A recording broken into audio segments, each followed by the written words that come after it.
There you have it.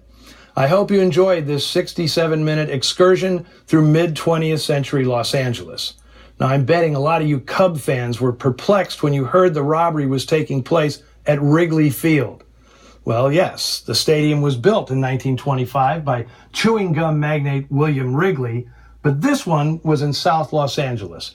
And for many years, it was the home of the Pacific Coast League Los Angeles Angels, farm team of the Chicago Cubs.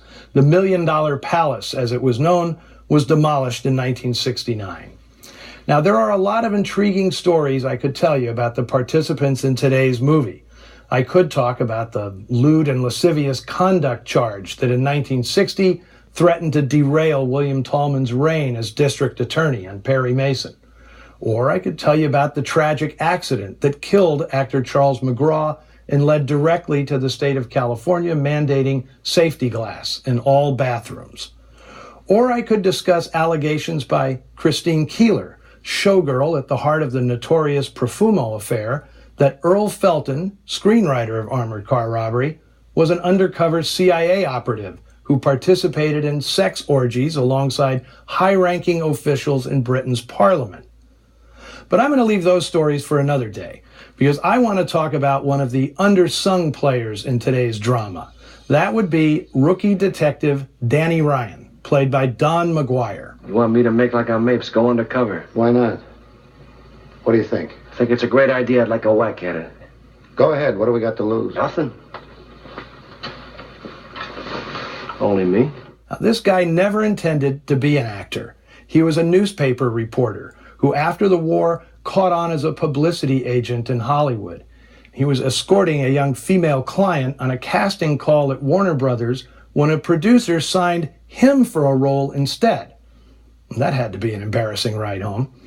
McGuire quickly scored bit roles in big pictures like Pride of the Marines, Humoresque, The Man I Love, and Nora Prentice. In 1948, he starred as the title character in Columbia's adventure serial, Congo Bill, King of the Jungle, which was actually a lot better than it sounds. But right about the time he made Armored Car Robbery, McGuire got tired of playing truck drivers, bartenders, and wet behind-the-ears cops. So he tried his hand at screenwriting. And in no time at all, he'd sold a couple of B crime scripts, Dial 1119 at MGM and Double Deal at RKO.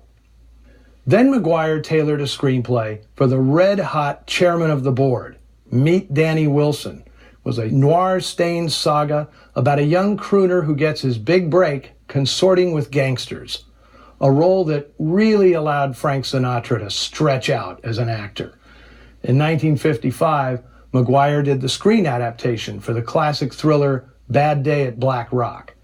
And just to show you how versatile this guy was, the next year he wrote and directed The Delicate Delinquent, Jerry Lewis's first film without Dean Martin.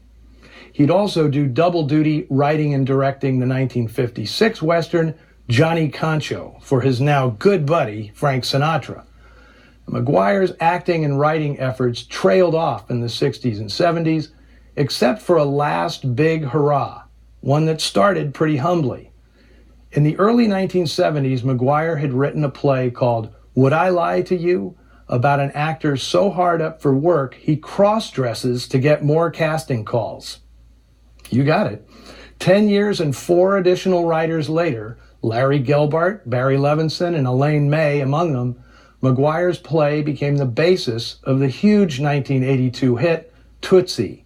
The film was nominated for 10 Academy Awards, and McGuire shared in the film's nomination for Best Original Screenplay.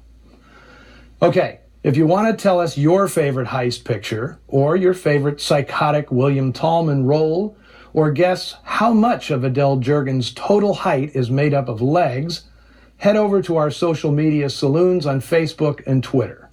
I appreciate how loyal viewer Andrea Rosen always contributes a cocktail recipe appropriate to the day's film. I'm eager to see what she's whipped up today. As for what's on tap, we try to be very democratic here on Noir Alley, so when it came time to decide what we'd show next week, I put it to a vote of the phenomenal crew we have.